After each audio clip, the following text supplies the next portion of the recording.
Alors bonjour, dans cette vidéo, je vais vous parler de la grille d'évaluation qui est utilisée au ministère pour l'examen ministériel de 5e secondaire et par la suite, je vais vous démontrer qu'on peut se guérir de nos erreurs d'orthographe qui est finalement dans la grille d'évaluation le critère le plus pénalisant chez les élèves, pour les élèves, ce qui fait en sorte que 50%, un élève sur deux, réussit l'examen du point de vue national. OK? Donc ici, j'ai le document d'information dont je vous ai déjà parlé dans le début de mon didacticiel concernant cet examen ministériel. Et à la fin, vous retrouvez la grille d'évaluation très exhaustive que le gouvernement utilise, détaillée et tout. Et ici, les rapports quantitatifs. Donc, on a le critère 1 qui vaut pour 30 le critère 2, et le critère 5, c'est celui du critère de l'orthographe, avec le critère sur la syntaxe et la ponctuation, le critère 4. Ces deux critères-là sont comptabilisés en comptant le nombre d'erreurs versus le nombre de mots. Donc, dans ma capsule précédente, quand je disais que le nombre de mots n'était pas pénalisant, que c'est un sophisme de dire que plus on fait de nombre de mots, plus on fait d'erreurs, ce n'est pas vrai, puisque quand j'ai aidé une trentaine d'élèves à réussir l'examen ministériel, c'était des cours privés que je donnais, ben, les élèves, je leur faisais pas toujours écrire un texte de 500 mots parce que je veux dire, il n'y avait pas juste ça à faire, là, il y avait d'autres cours, etc. Donc, des fois, ils me faisaient un texte de 80, par exemple, ils m'écrivaient juste l'intro. D'autres fois, ils me faisaient un paragraphe de développement, donc c'était environ 180. Et au terme de tous mes cours, là, ils me faisaient un texte de 500 mots. Mais dans tous les cas, le nombre de mots, il faisait toujours le même pourcentage de nombre d'erreurs. Mon élève qui réussissait pas l'examen et c'était pour la raison pour laquelle il demandait mon aide. Donc, je vais vous donner un exemple d'un élève que j'ai déjà eu qui avait toujours 55 en écriture. Il était cantonné là. Pourquoi? Parce qu'il faisait toujours trop d'erreurs versus son nombre de mots, ce qui faisait qu'il y avait toujours zéro. Donc, il y avait 55. Alors, moi, je lui avais expliqué que si on regardait le type d'erreur qu'il fait, parce que tout le monde ne fait pas le même type. Il y en a que ce sont les verbes, il y en a que ce sont les accords dans le GN, il y en a qui sont mélangés dans les ER, accent aigu.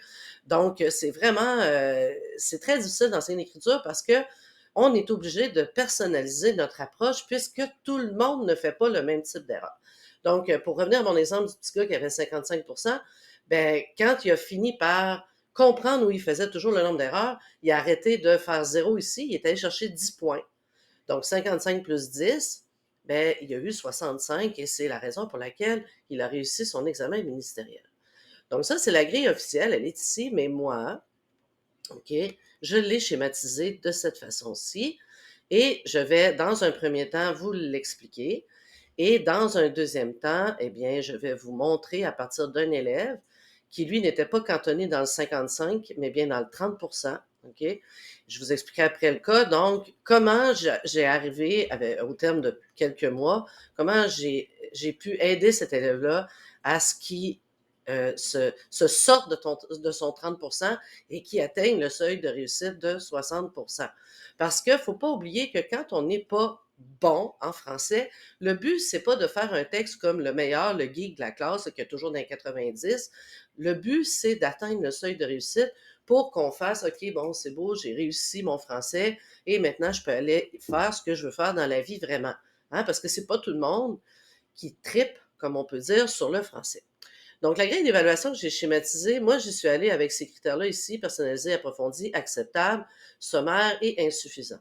Donc, dans un premier temps, quand on regarde la grille, il y a 5 critères. OK? Parmi les 5, on en a 2 qui sont des critères dits subjectifs, c'est-à-dire qu'on ne peut pas quantifier la compréhension de la tâche d'un élève. On ne peut pas non plus quantifier sa façon de rendre son texte cohérent et que son propos progresse de façon fluide. Donc ici, on est vraiment dans des critères qu'on va porter un jugement global, à savoir est-ce que le texte est-ce que l'élève a personnalisé son texte, est-ce que son propos était approfondi, est-ce que c'était plutôt acceptable, voire sommaire, ou bon, ben là, carrément insuffisant. Et pourquoi personnaliser? Parce que, tu sais, c'est facile de comprendre approfondi, acceptable, sommaire et insuffisant. Mais pourquoi personnaliser? C'est que dans le critère 1, il y a deux éléments, contrairement à tous les autres là, qui n'en ont qu'un seul. Le critère 1, lui, comporte deux éléments fondamentaux, desquels vont découler la cohérence notamment, après sûrement le choix du vocabulaire, parce que si j'ai pas compris, premièrement, la tâche, Vous allez voir que dans mon exemple plus tard avec l'élève, c'était son cas. Donc, si j'ai pas compris dans un premier temps la tâche, je ne pourrais pas ensuite avoir un propos cohérent. Et là, bon, je n'ai pas encore parlé de ça, mais c'est évident que mon propos ne pourra pas être cohérent, fluide, etc., puisque je comprends même pas ce que je dois faire. OK? Donc, tout découle vraiment du critère 1. Et personnalisation, qu'est-ce que ça veut dire? C'est que j'ai compris la tâche, OK, c'est bon, acceptable, tu as compris la tâche. Mais pour passer de approfondi à personnalisé d'un point de vue subjectif, là, c'est que l'élève va l'avoir personnalisé. Et qu'est-ce que ça veut dire? Ben, en quelque sorte, tu sais, des fois, je faisais rire les élèves, c'est que je vais voir ta personne dans ton texte. Et comment j'arrive à voir la personne dans un texte? Eh bien, c'est dans le style de la personne. Par exemple, moi, quand j'ai parlé de mon texte, mon style à moi, notamment, est caractérisé par la rime. Et évidemment, bon, vu mon âge, j'ai beaucoup de connaissances, mais justement, je rime et j'ai beaucoup de connaissances. Donc, plus on n'a pas nécessairement rimé, là, mais plus on fait du style avec toutes sortes de figures de style, la métaphore, les comparaisons, les antithèses, bon, etc. Et plus on démontre des connaissances, c'est-à-dire au dehors de la tâche, parce que si je pense à l'examen ministériel, je reçois un cahier, mais si je ne suis que confinée dans le cahier, ben ça, je peux avoir un propos approfondi, mais il ne sera pas nécessairement personnalisé. Donc, comprenez-vous la différence entre personnalisé, approfondi et là, ensuite acceptable? Eux, on les comprend. Donc, tout part de cette case-là. Quand on corrige au ministère, on regarde si l'élève a compris la tâche et ensuite s'il l'a personnalisé. Et après, dans un deuxième temps, on regarde la cohérence du propos et sa progression. Parce que le propos peut être cohérent, mais en même temps, il pourrait ne pas progresser, c'est-à-dire qu'il virerait en rond, le propos se répéterait. Donc, c'est deux aussi distinctions à faire ici. Mais dans tous les cas, OK, que je sois dans des textes à la main ou à l'ordinateur, mes couleurs vont toujours ressembler à ça. Donc, la compréhension de la tâche, quand l'élève aura compris, je ne mettrai pas en jaune, ah, tu as compris, bravo, là. Je vais mettre en jaune quand l'élève n'aura pas compris ce qu'il devait faire. Et en bleu, ça va toujours être positif. Donc, dans ma correction, il n'y a pas que du rouge. Moi, je corrige vraiment, comme vous voyez, là, en toutes les couleurs, là, je suis en train de les expliquer, mais le bleu, significativement, signifie que c'est beau. C'est bon, c'est beau, c'est du style. Il y a des connaissances ici, c'est bravo. OK? Le bleu, c'est toujours bravo. Et ce que ça fait au terme de mes corrections, c'est que, bon, au début, les élèves sont un peu déstabilisés parce qu'ils sont pas habitués de recevoir une copie pleine de couleurs. Il faut qu'ils s'adaptent à mon code. Mais au terme de plusieurs corrections, ils brandissent leurs feuilles, puis là, ils sont là, hey, regarde-moi, j'ai plein de bleu. Donc, ça fait une distinction entre recevoir justement une copie pleine de rouge, puis de regarder le geek de la classe qui, lui, a presque pas de rouge, sa copie est blanche, mais là, ça fait l'inverse. C'est que même si tu n'es pas nécessairement le geek de la classe, tu peux toi aussi avoir du bleu. Dans l'exemple que je vais vous montrer, quand mon élève va s'être amélioré, on va voir beaucoup, beaucoup plus de bleu, mais ça ne veut pas dire pour autant qu'il y a 90% encore. Tout ça, ça fait juste comme ressortir les qualités de chacun parce que c'est pas parce qu'on fait beaucoup de fautes d'orthographe qu'on est vraiment, tu sais, qu'on n'a pas de style puis qu'on est nul, qu'on n'a pas de connaissances. Donc voilà pour ça, vous allez voir des exemples concrets donc dans cette capsule-ci, mais aussi ultimement dans d'autres capsules où je vais vous présenter mon moldavien et ma petite fille qui aimait en lire. Donc les critères 1 et les critères 2 sont des critères subjectifs. Le 1 compte pour 30 et la cohérence propos pour 20. Donc on est à 50 de l'examen dans le contenu. Hein, l'élève a-t-il compris et est-ce qu'il a personnalisé puis est-ce que son propos est fluide? OK? Maintenant, on tombe dans les critères quantitatifs. Donc là, ici, on les calcule. Pour la variété et la justesse du vocabulaire, bon, on peut les comptabiliser dans 0, 1 à 2 erreurs, 3 à 4, etc. Mais aussi, il y a un jugement global qui est porté ici qui est en lien avec la personnalisation, puisque justesse et richesse du vocabulaire, bel effort de recherche lexicale, vocabulaire ordinaire, vocabulaire à enrichir, vocabulaire élémentaire, ça peut arriver, vous allez voir avec mon élève dans cet exemple-ci, donc, il y a le nombre d'erreurs, mais il y a aussi un jugement global qui est porté, puisque l'utilisation du vocabulaire, bon, c'est un peu là aussi une question subjective. Un petit aussi détail, au ministère, mettons, on ferait tout le temps la même erreur. Mettons, l'élève, il confondrait deux mots, mettons pépin puis pétrin. Parce que vous allez voir, mon moldavien, ça a été son cas. Donc, on va le comptabiliser une fois. On ne dira pas à chaque fois, ah, il a fait 3 erreurs entre Pépin et 3 erreurs. Non, c'est la même erreur qui reproduit. Et c'est la même chose quand on arrive ici. Si l'élève reproduit la même erreur de syntaxe ou de ponctuation, mettons la même erreur de virgule, il se trompe, là, il met, mettons, après le mais, il met une virgule au lieu qu'il faut le mettre avant, mais il le fait tout le temps. Donc, on va le comptabiliser pour une erreur, même chose ici. Donc, ça, c'est très important parce que je me suis déjà rendu compte avec les questions des élèves que c'est pas tout le monde qui sait ça, qu'au ministère, on calcule le nombre d'erreurs en fonction aussi de son type. Hein. C'est pas juste en fonction de sa fréquence. Maintenant, rentrons dans le cœur de notre sujet avec un exemple concret chez un élève qui a réussi à se guérir de ses fautes d'orthographe. Donc, dans un premier temps, mon élève en question, il y en a peut-être qui seront choqués là, de voir qu'il avait eu 15%. Il y en a qui m'ont déjà demandé comment on peut avoir 15% dans un texte en français. Bien, premièrement, il faut comprendre que cet élève-là, quand je suis arrivée en février, depuis le début de l'année, avait eu comme professeur une non légalement qualifiée. Ça lui enlève rien, mais n'empêche qu'elle était non légalement qualifiée. Et aussi, on est dans le contexte pandémique, post-pandémique, où les élèves n'ont pas écrit beaucoup. Donc, cet élève-là n'avait pas écrit beaucoup dans son contexte de cinquième secondaire et non plus antérieurement, là, depuis la pandémie, parce que tout le monde le sait, là, c'est pas évident d'écrire des textes à l'ordinateur. Est-ce que c'est vraiment l'élève qui l'écrit? C'est pas vraiment facile. Okay? En plus, avec le contexte maintenant de ChatGPT, là, ça complique vraiment la donne. Donc, l'élève a eu 15%. Pourquoi? Parce que dans les critères 1 et 2, compréhension de la tâche, regarde, voyez-vous, c'est complètement insuffisant. Et là, quand on arrive dans la langue, ben voilà, il y avait vraiment des problèmes. Donc, cet élève-là, il n'aurait jamais réussi son examen ministériel s'il était allé le passer maintenant. Mais cet élève-là ne valait pas 15% en temps normal. Il valait 30. OK? C'est vraiment ce qu'il me dit. C'est parce que là, ça, c'est un texte qu'il avait fait en se dépêchant, ne le prenant pas au sérieux comme c'est pour beaucoup là, quand ce n'est pas supposément évalué.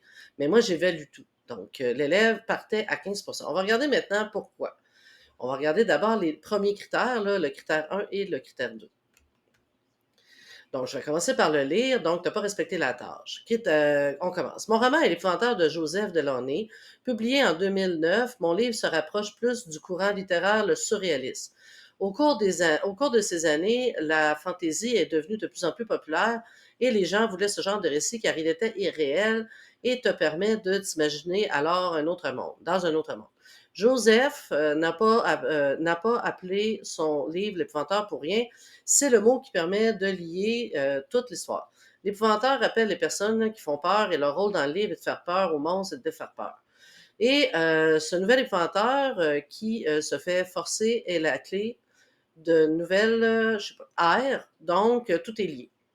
Joseph Delaunay, il est né le 25 juillet en 1945 en Angleterre, a été un professeur d'anglais, il n'a pas vraiment eu d'autres succès à part la saga de l'épouvantail. Donc, quelle était la tâche? Pourquoi il ne l'a pas, pourquoi il n'a pas rencontré les exigences? Donc, le point A, c'était de résumer l'histoire. Donc, moi, je considère que c'est assez insuffisant, là. Je ne sais pas c'est quoi l'épouvanteur. Mon roman est l'épouvanteur, publié. Non, c'était Décris-moi ton livre, c'est ça. Et donc, se rapproche du courant littéraire, le surréalisme, qui est lié à la fantaisie, je vois pas du tout le lien. Donc, d'un point de vue de la compréhension de la tâche et de la personnalisation des connaissances, ça marchait pas. Il y avait aussi dans mes critères c'est ça, d'expliquer le courant littéraire.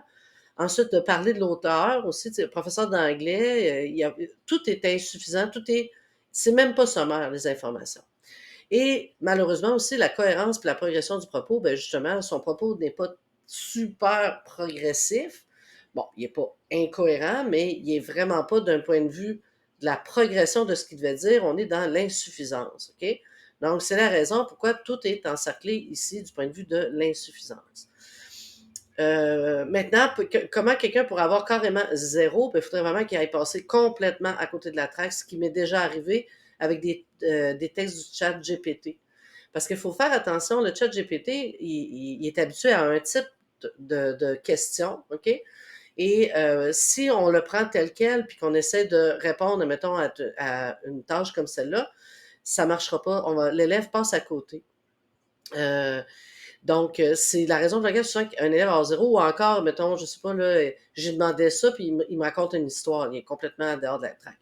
Donc, c'est très rare qu'on va avoir zéro ici, même ici, mais la question de savoir qu'est-ce qu'on fait, comment on glisse de 5 à 10, c'est quand on se rapproche de sommaire. Donc, son propos se rapprochait du point de vue sommaire de la cohérence, ok, et de la progression, mais pas du point de vue de la compréhension de la tâche, on se rapproche plus du zéro. Donc, c'est vraiment globalement comme ça qu'on établit notre note au regard des critères 1 et 2. Maintenant, au niveau de la vocabulaire, donc, il a fait 2 erreurs officielles, mais moi, je trouvais qu'il devait.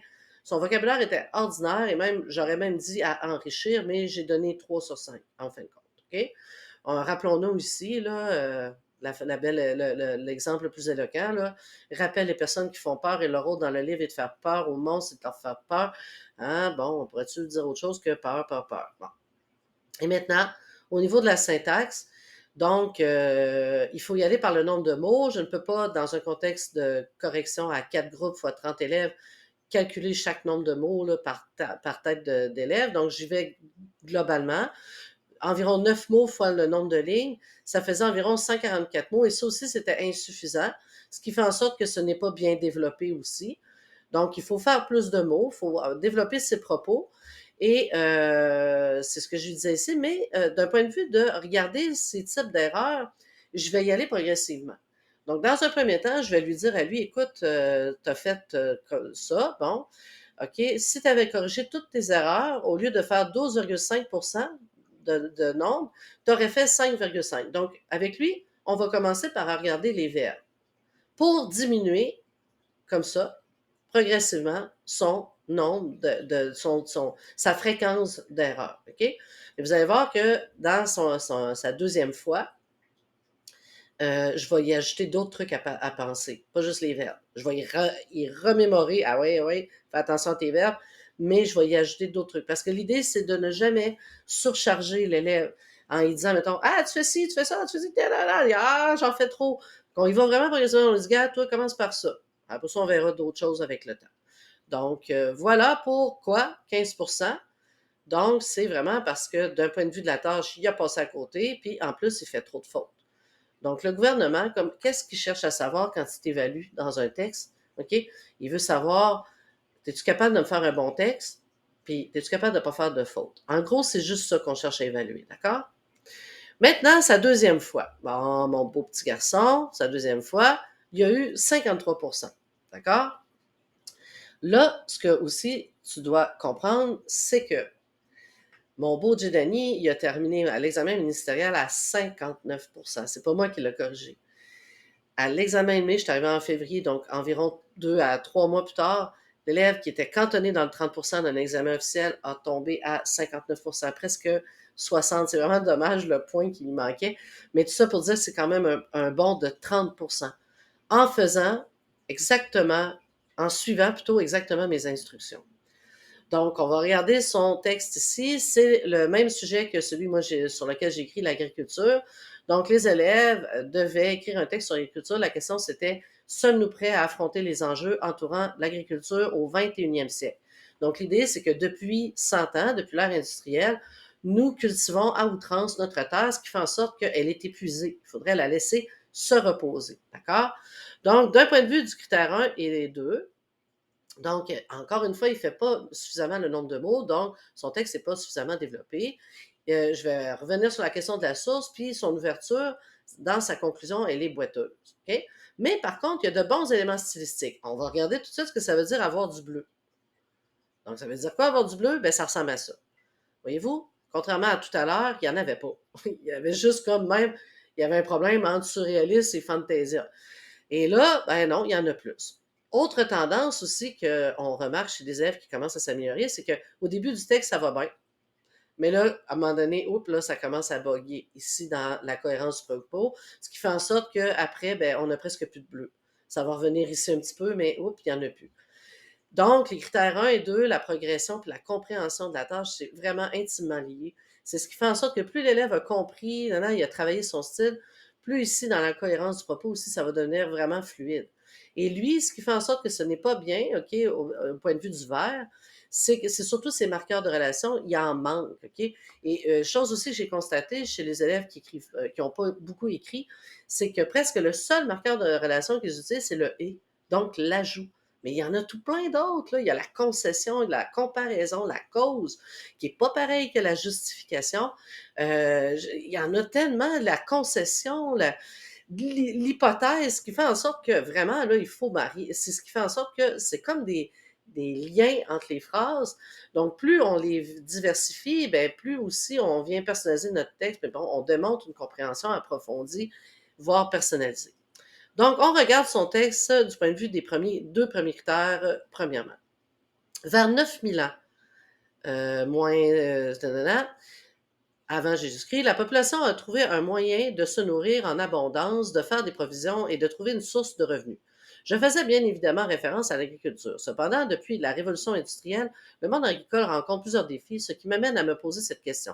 Sommes-nous prêts à affronter les enjeux du 21e siècle? D'après moi, nous sommes super loin d'être aptes à affronter les problématiques liées à l'agriculture.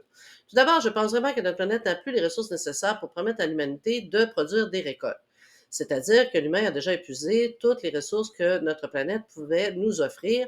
En effet, selon Mary McDonald, depuis le 29 décembre 1970, nous sommes supposés avoir consommé la totalité des ressources renouvelables disponibles. Donc, quand j'ai dit dans le critère 1, parce qu'on commence par lui, quand j'ai dit, bon, le nombre de mots, ça va, le donner ta source, c'est très important. Il faut donner sa source dès qu'on cite une personne d'autorité. Donc, Mary McDonald, ben, elle, c'est qui? Hein? Je sais pas, moi, c'est-tu ton ami? Non. Donc, tu viens nous dire c'est où tu as pris ça.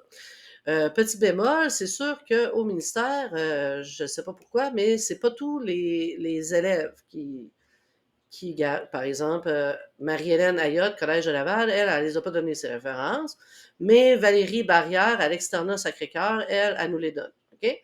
Ben, moi, je dis tout le temps à mes élèves, vaut mieux toujours les donner, OK? Parce que, comme c'est une lettre d'opinion, une lettre qui s'inscrit dans une communauté scientifique, dès qu'on nomme un certain scientifique, on doit donner notre source. Donc, renouvelable d'un an. Effectivement, grâce au calcul, là, il parle d'un calcul ici, il n'a pas donné non plus la référence, OK? Moi, je le sais, je l'ai lu dans Wikipédia, donc il aurait dû nous donner l'ANA. Le 5 représente le jour du dépassement, le B représente la biodynamie de l'an. Donc, ici, je disais à expliquer, voir comment. Donc, moi, je dis que j'ai dit plus loin, là, mais en vrai, c'est qu'il aurait dû soit le mettre en parenthèse, le 5 représente le jour du dépassement, toute cette explication-là, ou par une note en bas de page pour vraiment expliquer. Et faire un lien exhaustif avec l'équation parce que tout de suite après, il nous dit malheureusement, ça fait 50 ans que notre Terre n'est plus en mesure de subvenir à nos besoins. Cette phrase-là, bien qu'elle soit belle d'un point de vue du bleu, là, de la formulation et des connaissances, n'est pas en lien avec la formule ici. Donc, voici, faites attention là, quand vous donnez des sources aussi, vous voulez vous appuyer sur une preuve, faut que tout soit lié ensemble. Donc, il manquait aussi un marqueur de relation ici après. Ainsi, nous ne pouvons pas ou plus trouver de solution. Et même, je disais, gars, tu devrais dire ça plutôt. Ainsi, puisque depuis 1970, parce que revenir sur l'idée qui avait été dite avant avec Mary McDonald, chaque année, nous consommons plus que ce que notre planète peut produire. Pensez à l'eau potable qui disparaît. Bon, je faisais un lien ici, mais moi, je pense que c'était pas bon là, parce qu'on s'égare. Il faut rester dans l'agriculture. Donc, rappelez-vous que la Terre est la seule planète habitable connue pour l'instant. Dites-vous que la Belle Bleue, pour varier, est la seule planète du système solaire. Bon, il faudrait dire autre chose, peut-être plus. Et dites-vous que la Belle Bleue, nous l'avons tuée. On n'est pas obligé de répéter ça. Et donc, ici, pour finir, et plus en conclusion, la planète n'a plus de quoi générer notre nourriture. Je pense vraiment que nous ne sommes pas prêts à affronter les enjeux du 21e siècle. Sinon, peut-on penser que nous arriverons à vivre sans l'agriculture? Bon, question qui ne veut rien dire, puisque on sait très bien que l'agriculture est un besoin fondamental, puisque, dans le fond, c'est manger. Hein? On doit manger. Alors, c'est pour ça qu'elle était plus ou moins bonne. Dans le fond, on vire en rond. Et je lui donnais comme, va donc voir comment les autres font sur le pouvoir des mots. Donc, d'un point de vue là, des critères 1 et 2, OK, mon élève, il est bon, malgré qu'il ne fait pas là, un bon nombre de mots, mais là, il est bon comparativement à sa première fois. OK? La seule chose qui lui reste à faire, c'est de donner ses sources et de varier finalement ses marqueurs de relation. Maintenant, pour le critère 3, on l'a vu là, grossièrement, mais je veux tout de suite aller dans mon cœur du sujet. Donc, qu'est-ce qui s'est passé? Au critère 5 notamment, et même au critère de la syntaxe et de la ponctuation, il avait 0. Là, il a eu 16. Et là, regardez, tantôt, j'avais dit juste les verbes, mais là, j'ai dit, va voir aussi tes erreurs de ponctuation.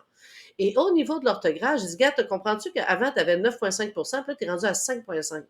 Donc là, on est bientôt, là, bientôt, on va aller chercher des points ici. Continue, continue, continue. C'est ce que je lui dis. Donc, j'ai dit, pour l'examen, tout d'abord, tu vois que tu es capable de t'améliorer. Non, mais c'est vrai, parce que des fois, les élèves, ils pensent, surtout quand ils ont 30 là, surtout ceux-là, puis même les autres à 55, là, souvent, quand on est dans l'échec, on pense qu'on n'est pas bon, puis qu'on va toujours rester pas bon, OK?